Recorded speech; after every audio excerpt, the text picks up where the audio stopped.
And of course, it goes and it comes, and it is always. Wisdom is that what comes from the wise, and followers usually they follow a type of Pied Piper, and sometimes it's governments who are the Pied Pipers. Play their piping and people are misled and they follow these shall we say Pied Pipers who walk through countries or through, or of course over the planet also. And someone asked me a question and of course this question is of interest to so many that have come forward from various parts upon the planet. In this case, this question came from a person who is Buddhist and who is residing in India and makes many times a trip to the area where the Dalai Lama supposedly is residing. Well, according to them, he is there like a drop on a hot stove, so that means he's not all the time there, not often. But that doesn't really matter when someone's heart is somewhere and someone's kindness and compassion is somewhere.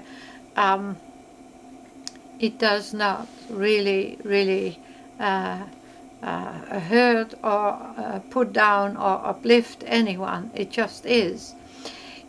But another person who got in contact with us here had a much more interesting question and asked me, what did I know about UFOs, the Himalayas and Tibet? And I say, the Himalayas, Tibet?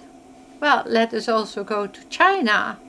And let us go to every place where these great pyramids are constructed, and the great periods existed in the past. And if it comes down to the story or the energy that is out there, I suggest many of you become very serious researchers on what is really taking place upon Mother Earth, the planet.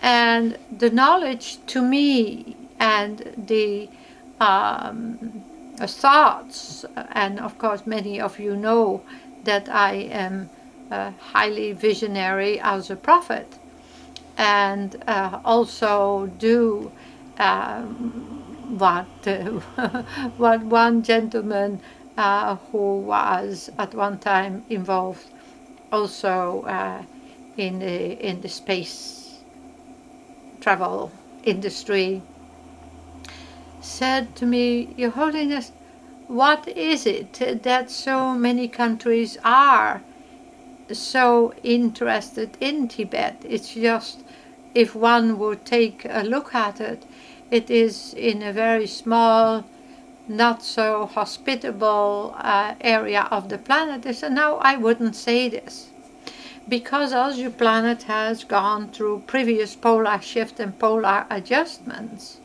so has Tibet, which is the highest point upon your planet, gone to polar existences.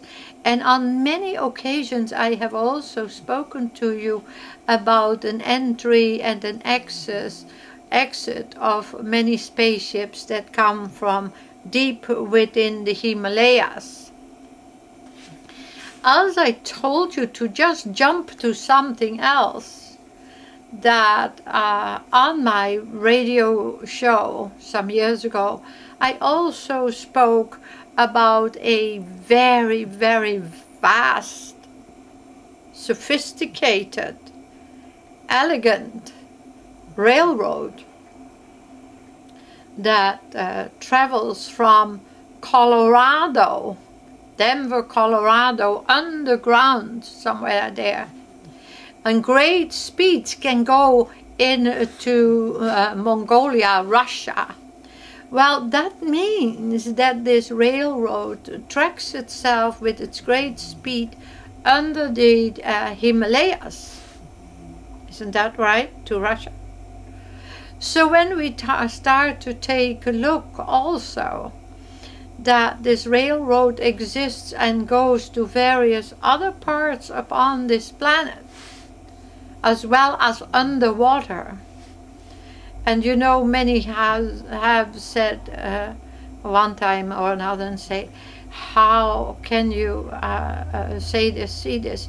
And then there are others that have come forward.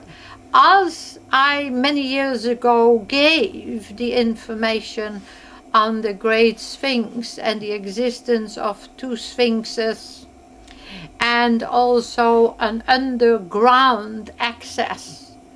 And that I also declared to these people in Egypt, even though they never gave me any credit for it, that there was this great big door, which was the entrance in between the paws of the Sphinx that went into the deep underground exits when there is a humongous, fabulous city in under the ground in Egypt, which goes far under the river Nile. When there's a polar shift, a person would be definitely safe when you are deep enough under the outer crust. So as it starts to shift, those that are there would definitely be in a state of safety. The questions I did receive about Tibet, why Tibet? And I said Tibet is highly protected by the American government, no doubt about it, by Germany during World War II, because the Dalai Lama had his educators out of the German army.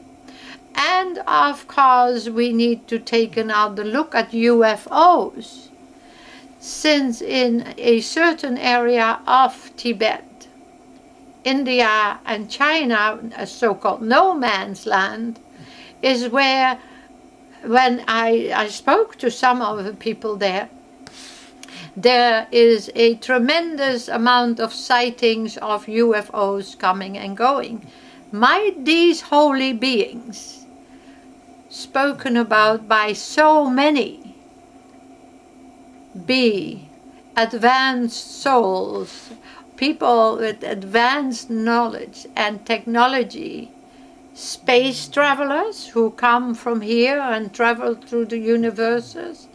Might they also be here in the Himalayas, which is a very, very beautiful and safe place, and where there are pockets there of wonderful warmth and protection. And, well, the finest cashmere in the world comes out of that area, and you can ask the lamas and the Dalai Lama about the beautiful cashmere that comes from the goats out of the Himalayas. So I am just wanting to stroke you up into thought this time, and with this, of course, with great love and respect, I come back to you next time. And we need to take a look at what takes it to bring about this global upheaval. And with this, great love, great honor, and may you all be well and awakening in your spirituality without hate, greed, or killing. Goodbye.